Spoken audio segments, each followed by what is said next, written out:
This is the BBC television service. We now present another programme in our series of experimental transmissions in colour. We live in a kaleidoscopic world. But colours are more than mere decoration. Colours carry deep and significant meanings for us all.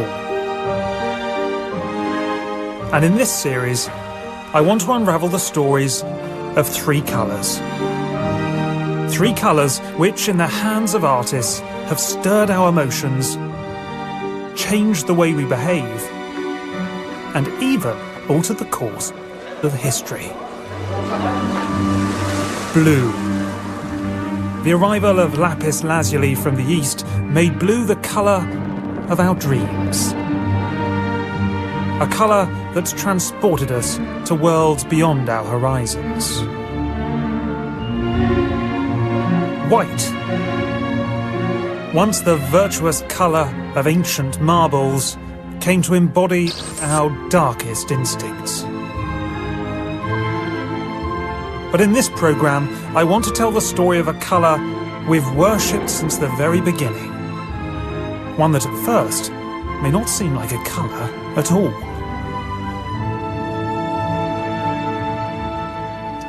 So this is the gold vault beneath the Bank of England. And in this room, there are about 65,000 bars of solid gold. And each one of them is worth almost £500,000. And I just can't resist picking one up. The first thing you notice is the weight. It's extraordinarily heavy. And you can see on the front there, it's 99.99% pure gold. And I really don't think I've ever held anything so valuable in my hands before. But gold has another quality too. Its colour, this glorious, radiant yellowness. And I think this colour is one of the most alluring and beguiling colours of them all. This is a tale of our timeless obsession with all things golden. Across the millennia, we have used gold to revere the things we've held most sacred. And reflected in our works of art, we see the story of ourselves and our changing beliefs and perceptions. I'm aware that I'm praying with colour. I'm not just praying with words, but I'm praying with colour. From honouring our ancient gods to the worldly kings and queens of the Renaissance. We'll reveal the techniques which craftsmen have used. Look at that. From the fine arts of icon painting to the dark arts of alchemy. So really, this must have been a desperate time for Berger. He had to think about how to escape with his life. We'll see how in the consumer age, gold came to represent little more than wealth itself. And we'll see how one painter attempted to restore the colour of gold to divine status.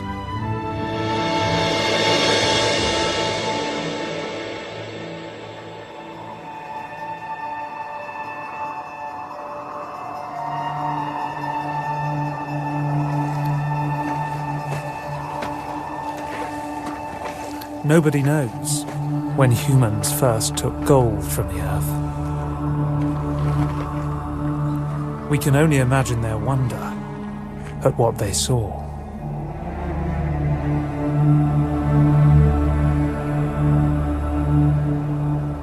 This is perhaps what gold looked like when humans first set eyes on it. You can see why they fell in love with it almost immediately. Not because of its rarity, because they didn't know it was rare. And not because of its versatility, because they didn't know what it could do. They fell in love with it because of the way it looked. Its wonderful, radiant, warm yellowness. And there was really only one thing in the universe that looked anything like this substance. And that was the sun. Ancient people came to believe that gold and the sun were one and the same. So when they honoured the sun, only the colour of gold would suffice. A golden sun disk, 2000 BC.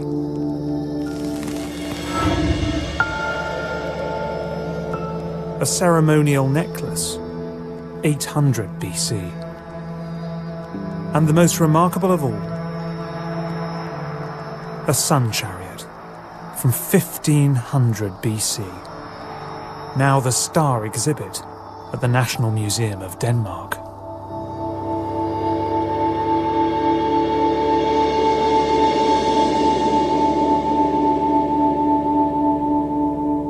This is one of the most remarkable things I've ever seen in a museum.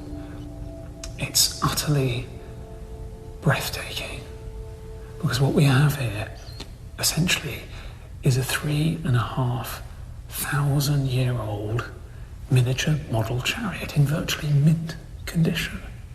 So you can see there's this utterly delightful bronze horse with its ears pricked up attentively, and it's standing on these four wheels and dragging this great disc behind it.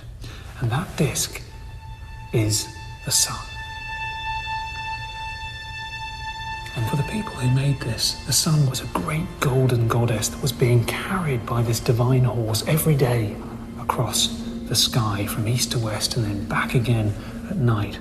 And it is believed that the elders of the community, the priests, would actually pull it around back and forth to teach people about the importance of the sun. And it's decorated with all these exquisite patterns that represent the radiating rays of the sun, that pulsating light, and its movement through the years. It's an explicit connection between the colour of gold and the colour of the sun. Both of them have this warm, radiant yellowness. Both of them have this terrific sparkle. And both of them have this eternal shine. Because it's 3,500 years later now, everything else has deteriorated. But the gold on this disc, like the sun outside this room, is still shining. The desire to honour the sun with gold is as old as civilization itself. But one civilization would come to be identified with golden treasures like no other.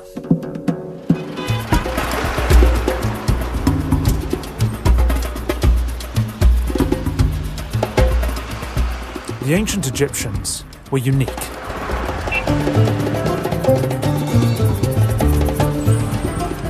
While many cultures had to hunt down gold in far-off lands, trade or barter for it, here in northeast Africa, the Egyptians found gold everywhere.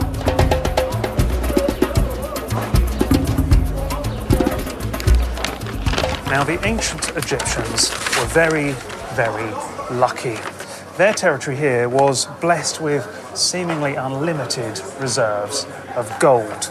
There were hundreds of deposits dotted all over the place. And the richest of these deposits were here in these mountains of the Eastern Desert, and here farther south into Sudan and Nubia. And what's more, the Egyptians were very, very good at extracting that gold. They had huge teams of men working day in, day out, bringing it out of the earth. And for that reason, Egypt quickly became the world's first great gold-producing state.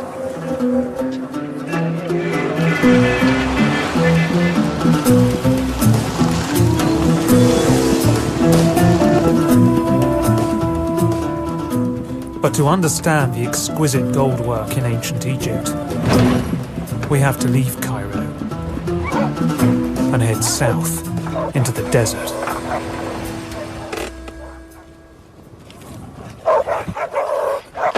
This is Saqqara, home to some of the oldest tombs in Egypt. And here is some remarkable evidence of the reverence the Egyptians had for their goldsmiths.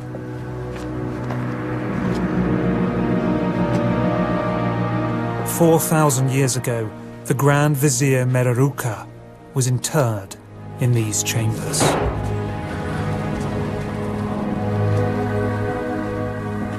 In life, he was entrusted with the production and protection of Egypt's gold. And carved onto the walls of his tomb are depictions of his invaluable work.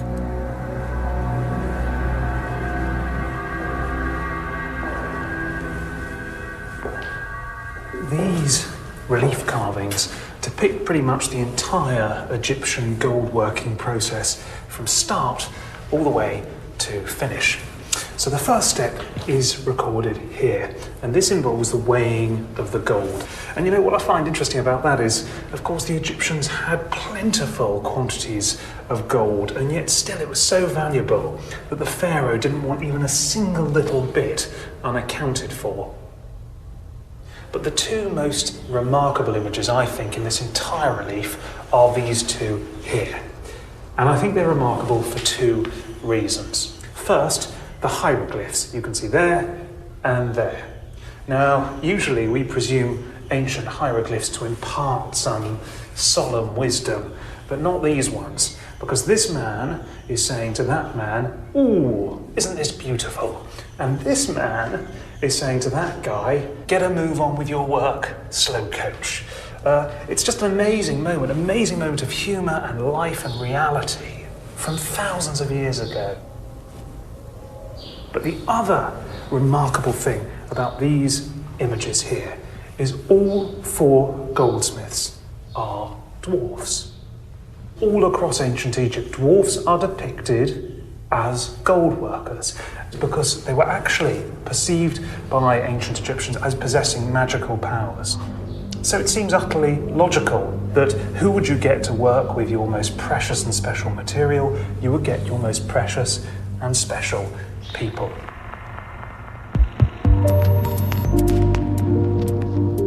For millennia, the great creations of these goldsmiths were mostly lost to view.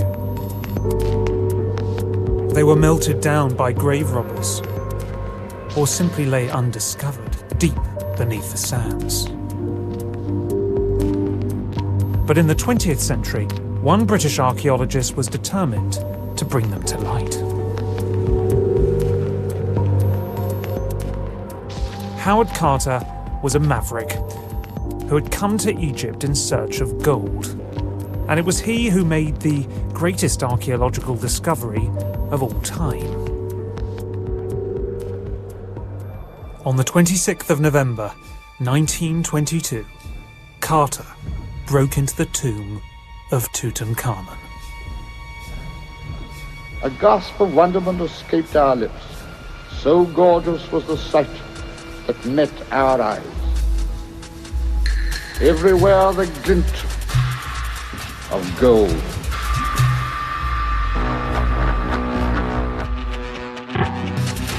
The golden treasures of Tutankhamun were never intended to be seen by human eyes, but Carter removed them from their resting place and bundled them off to the Egyptian Museum in Cairo.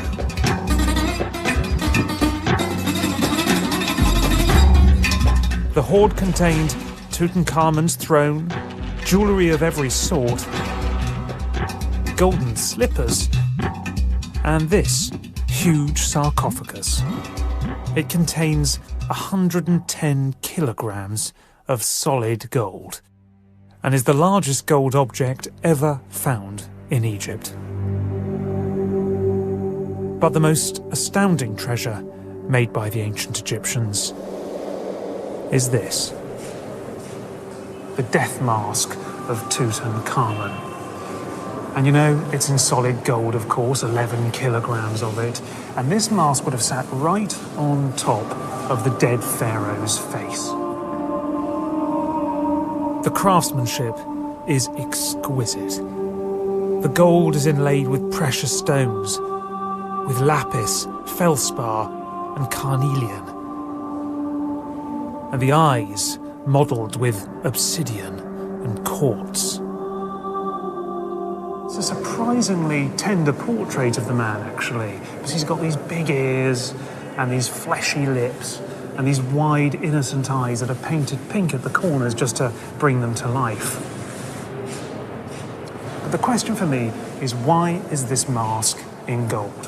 Why were the coffins in gold? Why were the shrines in gold? Why was almost everything in Tutankhamun's tomb in gold? Well, I don't think this is a statement of wealth, no matter what we think about gold today, because the dead Tutankhamun certainly needed to impress no one. It's in gold because he believed, just like his contemporaries, that gold had magical powers. And think about it. Here is this substance that has the same colour as the all-powerful sun. It never tarnishes, never corrodes, never rusts. It shines for eternity. And I think Tutankhamun was hoping that some of that might just rub off on him. It might bring him back to life, give him a little bit of eternity, and transform him into an eternal, invincible, immortal sun god in his own right.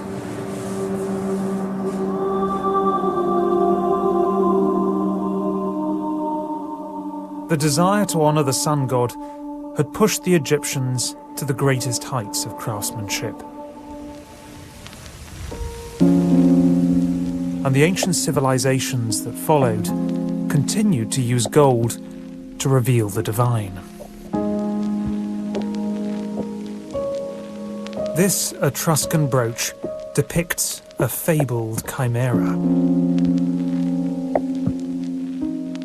The face of a Greek goddess shimmers in gold. And this mythical serpent coils to form a Roman armlet.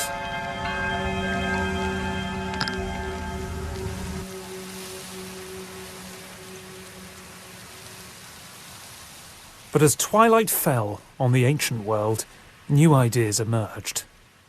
They demanded we suppress our reverence for gold, and they would have profound implications for art.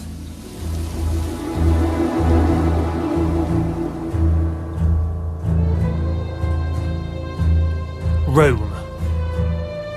This was the scene of the revolution, when all pagan gods were banished and replaced with a single creator. In principio creavit Deus caelum et terra.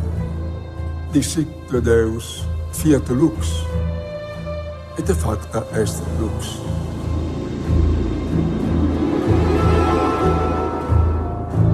It was 312 AD when the Roman Emperor Constantine saw the light.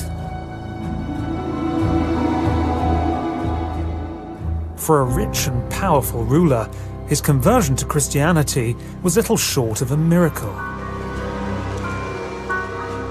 Because his new religion spoke directly to the poor and to the needy. Christianity was unoriginal in many ways, but the one really new idea it had was its distaste for wealth, for extravagance, and for ostentatious display. Indeed, passage after passage in the Bible condemns those who are seduced by worldly luxuries like gold. And in fact, it even declares that it would be easier for a camel to pass through the eye of a needle than for a rich man to get into heaven.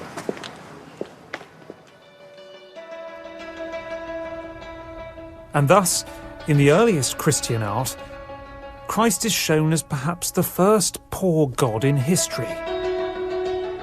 A modest and humble shepherd. But within just a few centuries, something strange started to happen.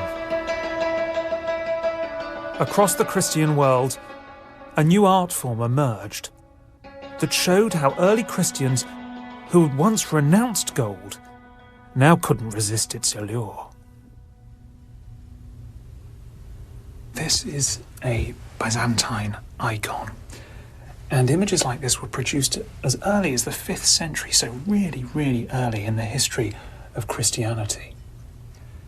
But you know, what really surprises me about this image is how much gold there is on it. I mean, Christianity, after all, constantly criticised people for being seduced by material wealth. So why would this artist deem it appropriate to put so much gold on this painting? Well, I think the reason is that gold here is representing not material things. It's actually there to represent immaterial things. And it's perhaps the most immaterial thing of them all.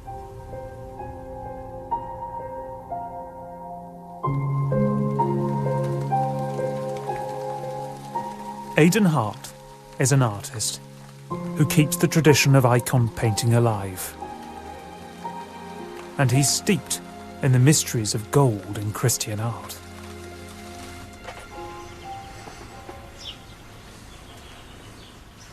I pray, of course, first. And then while I'm painting, there's always this sort of inner prayer, particularly the Jesus prayer. This is very important. Lord Jesus Christ, Son of God, have mercy on me. Lord Jesus Christ, Son of God, have mercy on me. I'm aware that I'm praying with colour. I'm not just praying with words, but I'm praying with colour. It's a very silent work, but very articulate. And I will die, but the words will carry on. And I'll be forgotten, but the icon will keep speaking. And before that soaks in, and I'll lay the gold. The background of an icon is generally gold. It represents the all-pervading presence of God. It reflects light, it gives light. It's radiant with God, therefore radiant with light, therefore radiant with gold, if you like. The light in an icon is dynamic. The light might be bouncing off the golden background. So the gold is not just representing God looking at us and sitting on the throne. God is mingling with us, transforming us, communing with us. So through the light and the moving light of an icon, God is intertwining, as it were, with his creation. Our life with God is dynamic, not static.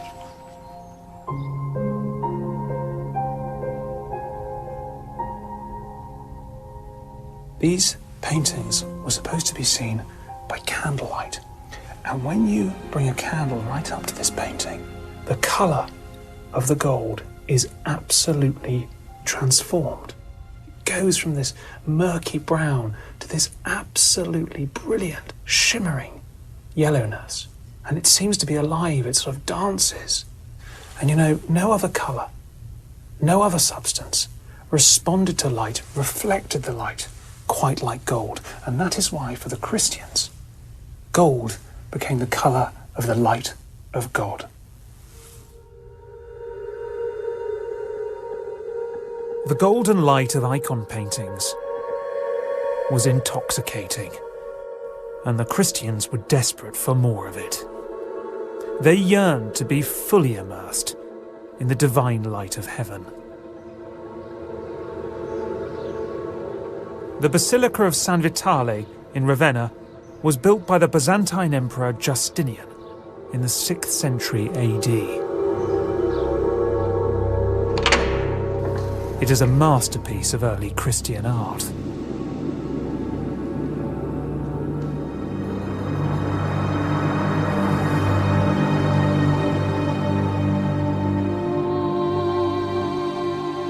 Inside, the walls are encrusted with gold. But this gold is applied with one of the great inventions of the Byzantine age.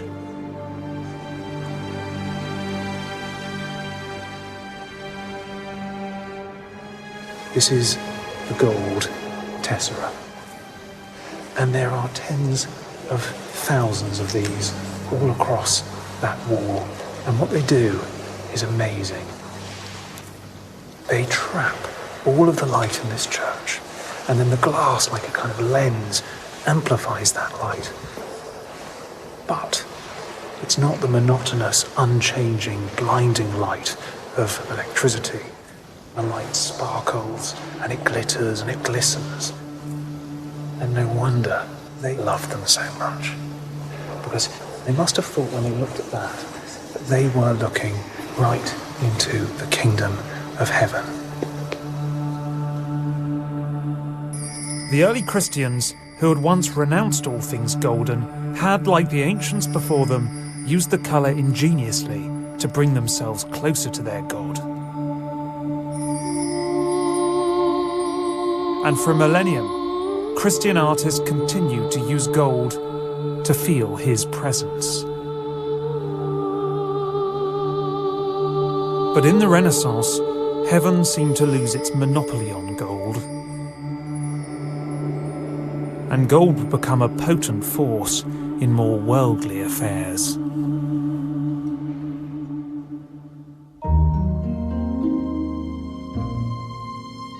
From the 1500s, there was a flowering of wonderful golden jewels.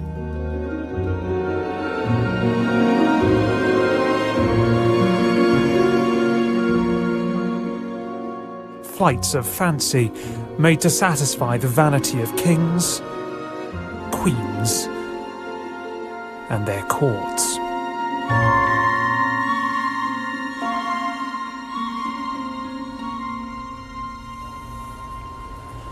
Now this exquisite little thing really typifies the top end of Renaissance gold work, and it shows on the front the inimitable features of Queen Elizabeth I, in solid gold, of course. And these golden cameos would be handed out by the Queen to her most trusted courtiers. So while it's gold, it's no longer really about the sacred. What it's really about is power, politics, and above all, status.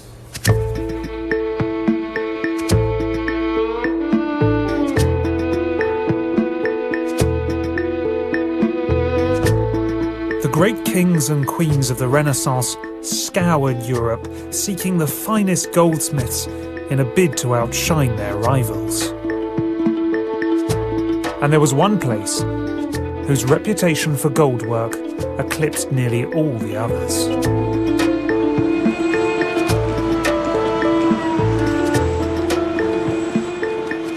So this is the Ponte Vecchio in Florence. And in the Renaissance, it was one of the great centres of gold work. The finest goldsmiths in Italy would line up along this narrow street, much as they do today, in fact. And from here, they would sell their wares to the kings and the queens and the rulers and the rich people of Europe. And when these people arrived here, most hoped to get their hands on the work of one man. He was called Benvenuto Cellini. Cellini's father wanted him to become a musician, but Benvenuto wanted to be an artist. And at the age of just 13, he forced his way into the goldsmiths' workshops here on the Ponte Vecchio. And it's no surprise that there's a huge statue of him here, and he's the only goldsmith to get a statue.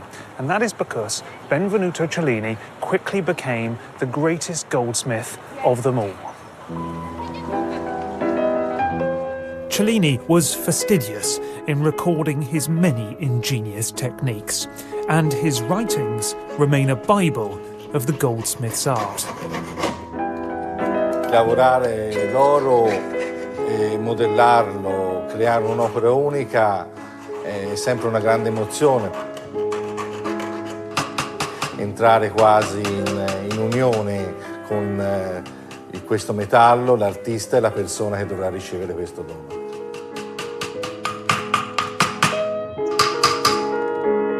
Paolo Penco is a Florentine goldsmith who has been following the teachings of Cellini since he was a boy.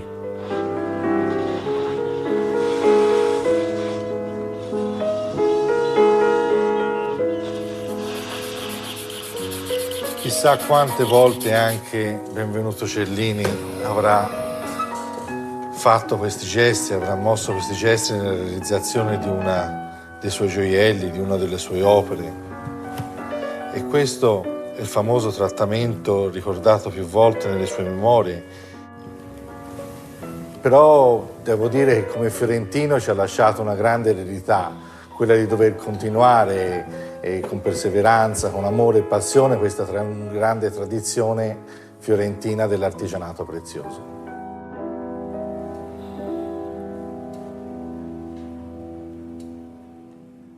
Cellini's legacy lives on at the studio of Paolo Penco. But of Cellini's gold work, only a single piece has survived the centuries. Yet it is thought to be the Mona Lisa of sculpture. The story of its creation is remarkable, if only because Cellini was never as pure as the gold with which he worked. Cellini was a troublemaker. He murdered 3 people and he tried to kill many more. He was charged for rape, he was charged for sodomy, and he was constantly on the run, constantly getting into fights and brawls, and he was even partial to a little bit of theft. On one occasion, he was accused of stealing jewellery from the Pope.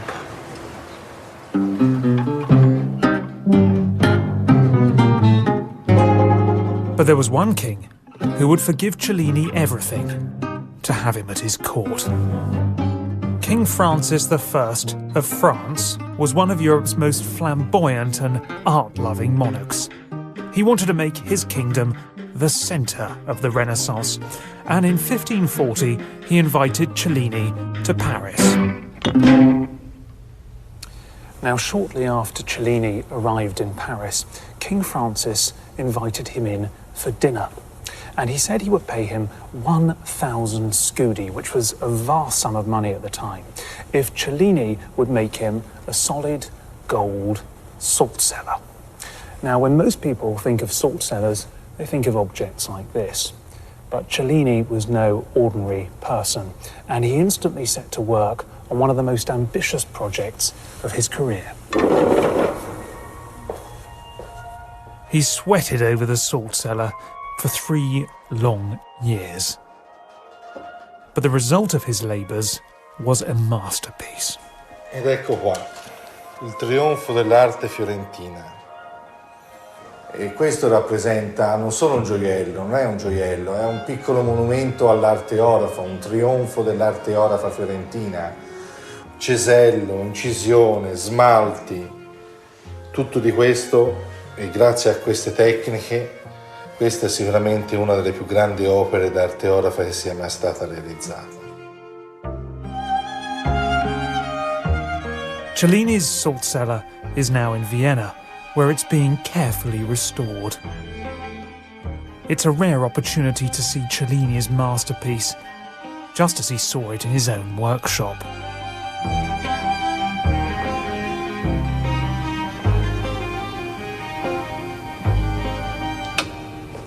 So this is it, the Saliera.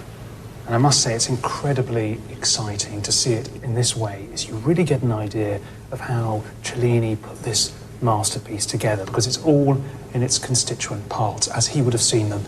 And the 2 most recognisable parts are these 2 magnificent solid gold nudes. And on the left, we have the god of the sea, Neptune, or Mare, and you can recognise him from his terrific little trident. And next to Neptune would have been this magnificent gold and enamelled boat, a boat that may well have a grumpy self-portrait of Cellini on the front. And it was in that boat that King Francis would have put his salt. Now, salt was an incredibly important substance in the 16th century, and Francis probably got about 10% of his annual revenue from salt tax, so it was quite important to have it in a great gold dish on the table. Now, opposite Neptune would have been the goddess of the earth, known as Terra or Ceres, and she is there squeezing her breast, which may well be a symbol of fecundity and fertility, or just Cellini having a bit of a joke, we don't know. But she had next to her this absolutely exquisite triumphal arch, and inside that Francis would have put his pepper. Now these 2 figures and these 2 vessels would have then gone on top of this unbelievably colourful, brilliant surface, and Neptune would have sat on this side, which is a more nautical side, and the goddess of the land would have sat on this land section where we can see rocks and plants and animals. And then this would have gone on to this ebony base. And I must say that standing in front of it today, I'm just bowled over by how brilliant this work of art is. All the techniques known to 16th century goldsmiths and all the techniques written about in Cellini's manual, all of them are applied here and applied with consistent brilliance. And he's also responded to all these different genres. So there's a kind of landscape, there are animals, there are these two great Michelangelesque nudes, there's architecture, there's even perhaps a self-portrait. This is a kind of distillation of the whole history of art into one condiment dish. When Cellini presented his work to the king, it is said that Francis squealed with delight. So perfect was the piece that Francis could barely bring himself to touch it. But there was one king who would have grabbed the Saliera with both hands.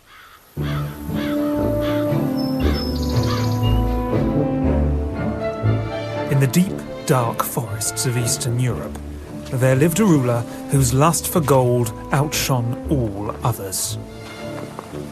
But his obsession would turn him from the fine art of the goldsmith to the dark art of alchemy. He was Augustus the Strong, and in 1694 he was made Elector of Saxony. Augustus was something of an outdoorsman. He was famed for being able to break horseshoes in two with his bare hands, and his favourite sport was fox tossing, a grotesque activity in which he catapulted the poor creatures as high into the air as possible.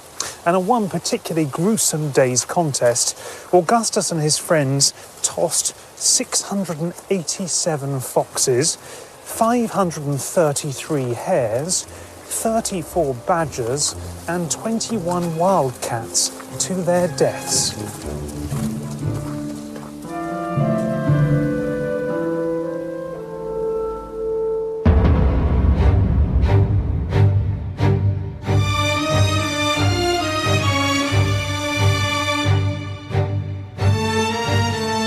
Here in Dresden, the capital of his kingdom, is an equestrian statue of Augustus himself. And they call it the Golden Rider.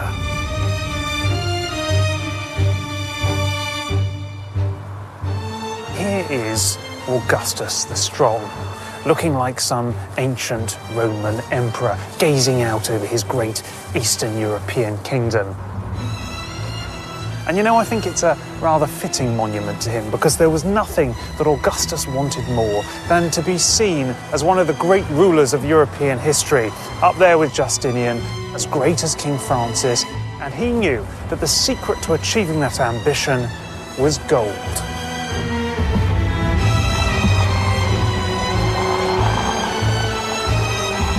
Among Augustus's Baroque palaces that still dominate Dresden today are more relics of his reign.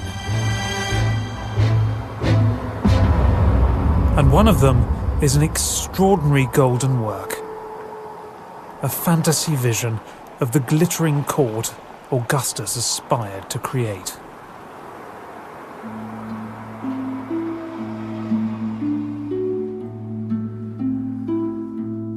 This immodest piece was created by Augustus's favourite goldsmith, Johann Melchior Dinglinger. It took him 7 years to make, and it depicts the court of the great Mughal emperor Aurangzeb. He was Augustus's contemporary and reputed to be the richest man in the world. There are 132 exotic courtiers. Dinglinger used over 5,000 precious stones and, of course, lavish quantities of gold. But this was the closest Augustus could get to such splendour. And as he gazed on it, how envious he must have been.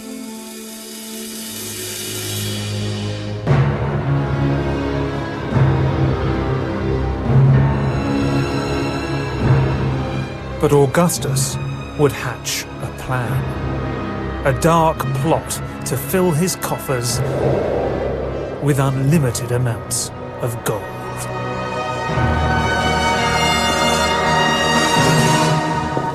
It was 1701 when, in one of his many castles, Augustus got wind of an extraordinary rumour. Somewhere deep in Prussia, a teenager had gone and achieved something that no one had ever achieved before, something that many people thought was actually completely impossible, and something that finally seemed to bring within reach Augustus's dream of unlimited gold. Frederick Butger was a 19-year-old alchemist, and he had apparently performed the miracle of transmutation, turning lesser metals into glittering gold.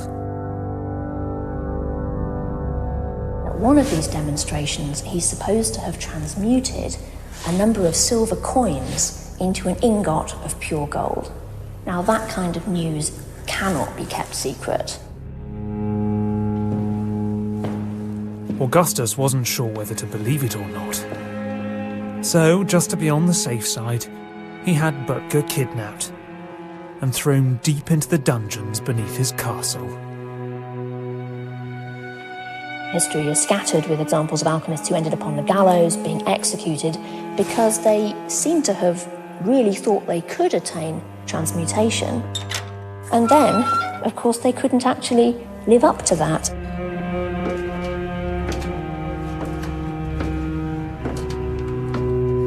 It was here in this network of subterranean chambers underneath Augustus's castle that Butger was sent.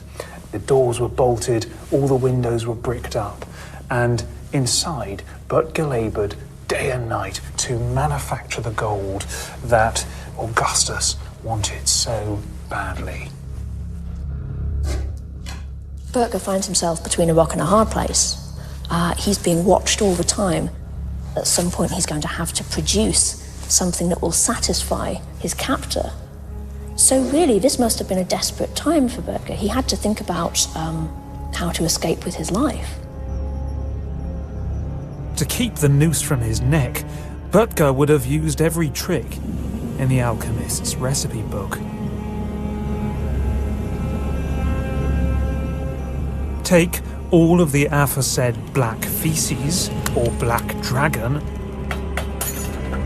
and spread them on a marble or other fit stone, and put into the one side thereof a burning coal, and the fire will glide through the feces and consign them into a colour very glorious to behold.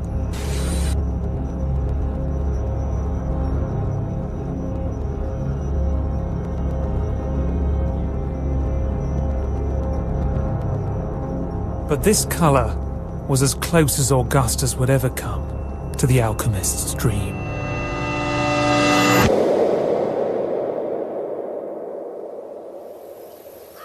After 12 years of imprisonment, Butger, of course, had failed to conjure up a single speck of gold. Only some sycophantic poetry saved him from the gallows. But Augustus had one golden object that perfectly captures the failure of his grand ambitions. It's a sun mask that he rather liked wearing at his many balls and pageants. Now, one of the most remarkable things about the mask is Dinglinger modelled it precisely on Augustus's features. So by looking at the mask, we can kind of see what Augustus the Strong actually looked like. One thing I'm particularly surprised by is how small and chubby his face was. But for me, this isn't really about reality, it's a fantasy. And that's why that mask becomes so powerful and so revealing. It embodies that desperate desire of Augustus to enter the pantheon of the great gods and the great kings.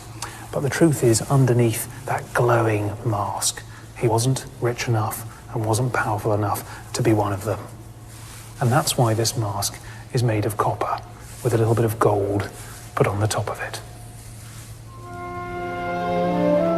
Augustus's vision of unlimited gold had failed to materialize. But in a little over 100 years, the alchemist's dream would come true. And this miraculous discovery took place in Birmingham. Now, in the 19th century, Birmingham was far and away the most inventive place on the planet.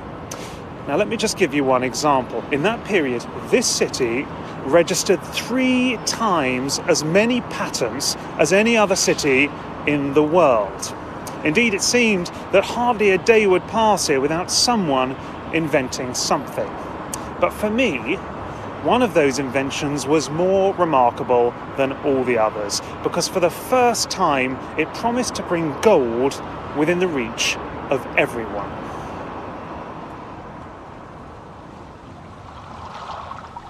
That remarkable invention was the brainchild of one George Richards Elkington. George Elkington was a typical product of industrial Birmingham. He was inventive, he was industrious, and he was obsessed with taking out patents. He patented virtually everything he ever produced, the bifocal, for instance. But Elkington's most profitable licence was issued on the 25th of March 1840, when he patented a way to make gold objects out of almost nothing.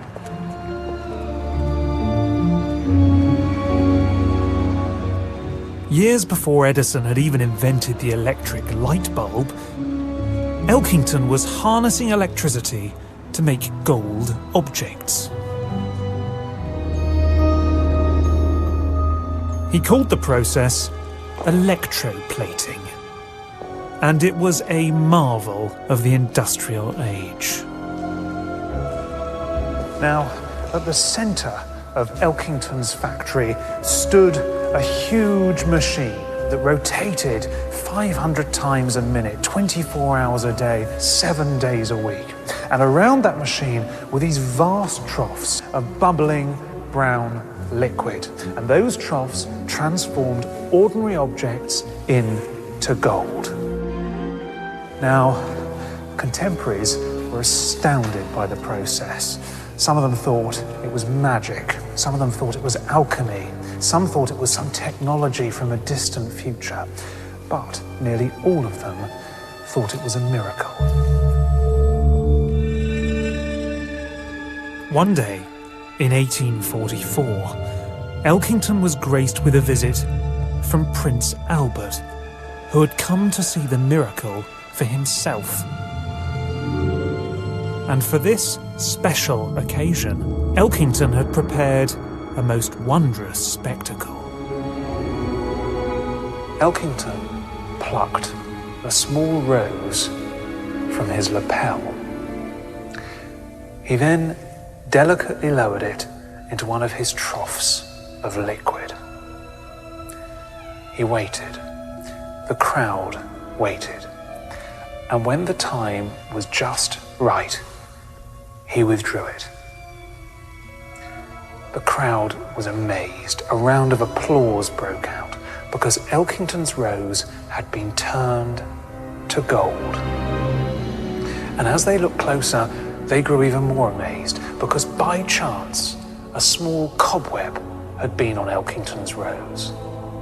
And the cobweb too had been turned into the finest threads of gold. Albert was captivated. So captivated that he became an electroplating addict. On his return to London, it is said that he had his very own electroplating suite installed at Buckingham Palace, finally fulfilling every ruler's dream of unlimited gold.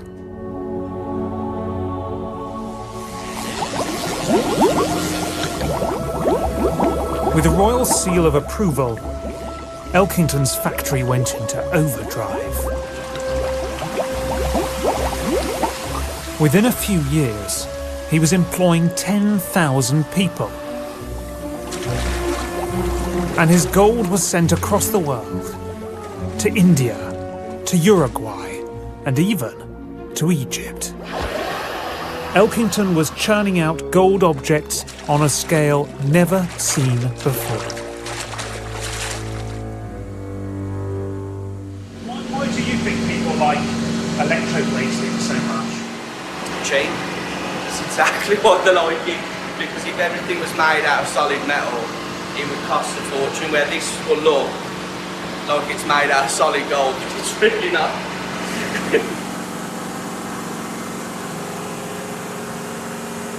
That there is gold. That's what the actual gold looks like. Yeah, that's actually gold. I don't know how they make it like that, I'm not going to pretend to know, but that there would do hundreds and hundreds of items of work, just that small amount. And then comes out that it's gold. It's a really thin amount. You wouldn't be able to buy a pack of cigarettes with the amount of gold that's on there. Because that's just a colour, it's a gold colour, so people buy it for what it looks like more than what the value of the actual gold is.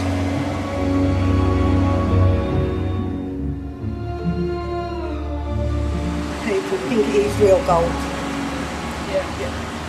I think a lot of people would be fooled. Yeah, a lot of people would.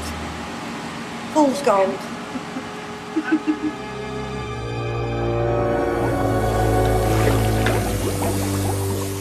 Elkington's fool's gold had the Victorian public enchanted. They peered into Elkington's glittering showrooms from Newcastle to London's fashionable Regent Street.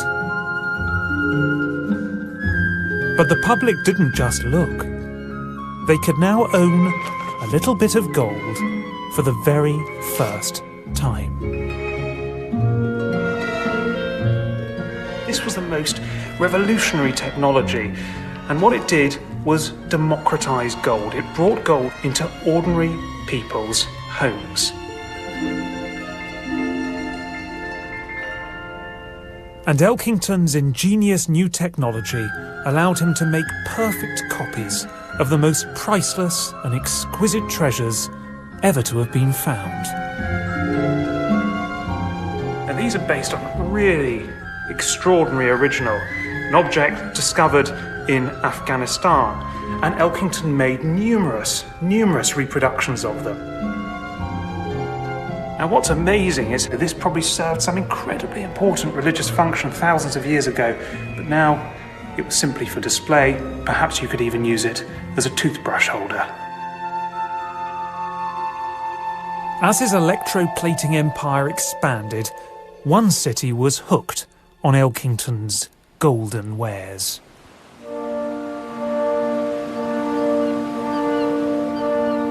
The dawn of the 20th century was Vienna's Gilded Age. Even as the Austrian Empire crumbled, their lust for gold remained. But here there lived an artist who was determined to make gold sacred once again.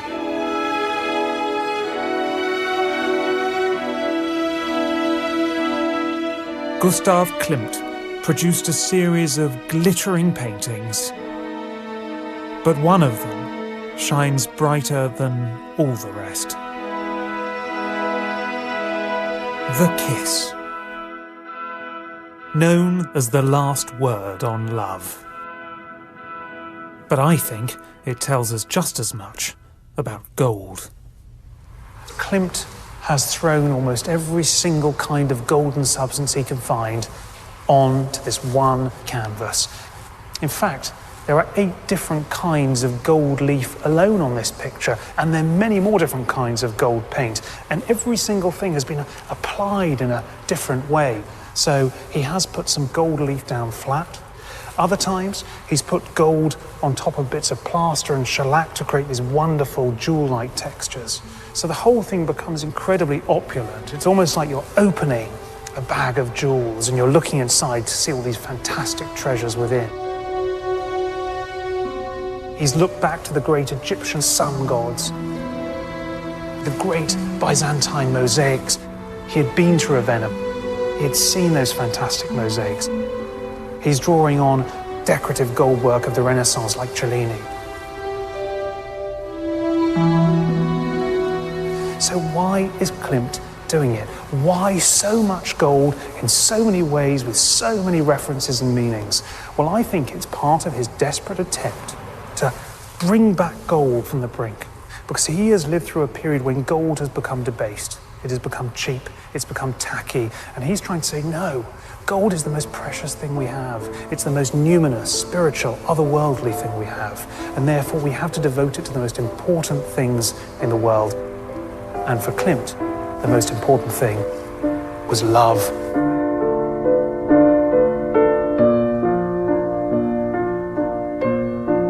It was a beautiful idea, but today Klimt's grand ambition has been undone by the popularity of his work. Endlessly reproduced, the kiss has become just another golden idol of our consumer century. Now most of us can have a little bit of gold in our lives, and our obsession with it remains undimmed. You know, I think the reason that we're so obsessed with gold is that gold reflects the things that every society holds most sacred. So for the ancient Egyptians, it was the sun and the afterlife. For the Christians, it was the light of God. And for the Renaissance kings, it was power and status. And for Gustav Klimt, it was love and sex. But this gold here underneath the Bank of England suggests that for us, perhaps the most sacred thing is money. And you know, when this beautiful substance is locked away, seen only as a number, as a price, as a statistic on a spreadsheet, I can't help feeling that maybe something is lost. And maybe somehow gold has lost its shine.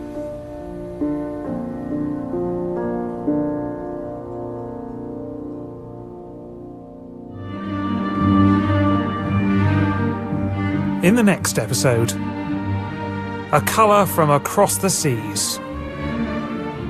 From Giotto's heavenly visions to Titian's sensual delights. This is an utter barnstormer. From Picasso's melancholy yearning to Yves Klein's dreams of escape. It's the colour of the great beyond, of the forever unattainable. We were going to show those dirty commies that we were better. It's the story of blue.